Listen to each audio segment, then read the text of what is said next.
Rayan movie audio லான்ச்ல ஒரு சில இன்ஸ் கொடுத்துருக்காங்க. வந்ததுக்கப்புறம் யாரெல்லாம் இதை நோட் பண்ணீங்க? ஃபர்ஸ்ட் ஹாஃப்ல செல்வராகவன் சாரோட ஆக்டிங் வேற லெவல்ல இருந்திருக்கும். ஐஸ் ஒரு லெவல்ல கூட அசைஞ்சிருக்காது. இதனால தான் தனுஷ் சார் இதை சொல்லியிருப்பாரோ. கண்ணு 4 வாட்டி தான் பிளிக் ஆகும், புருவம் ஒரு சைடு தான் தூக்கணும், இப்படி நின்னுக்கணும், இப்படி நடக்கணும். தெரியுதா? ஒரு குட்டி பையன் ஒரு கெட்டப் போட்டு வந்திருப்பான். அதே மாதிரி உங்களுக்கு என்ன ஃபுட்டு பிடிக்கும்னு கேட்டிருப்பான் தனுஷ் சார. அதுக்கு வந்த கெட்டப் தான் அந்த குட்டி பையன் போட்டு வந்திருக்கான். அதே மாதிரி அந்த படத்துல அவரு ஃப்ரைட் ரைஸ் ஷாப் வச்சிருக்காரு. மாறல செல்வராகவன் சார் அழகா சொல்லியிருப்பாரு. அதை நீங்களே கேளுங்க. தம்பிய பாசமா பாத்துக்கங்க. இதுக்கு ரீசன் என்னன்னா அவங்க வளர்ந்து வந்து வச்சு செய்வாங்க.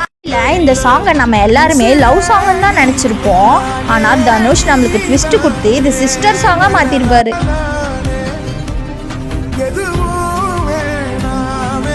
கல்லஞ்சக்காரன் அவ்வளவு நேரம் கதறானே கரையிறானா?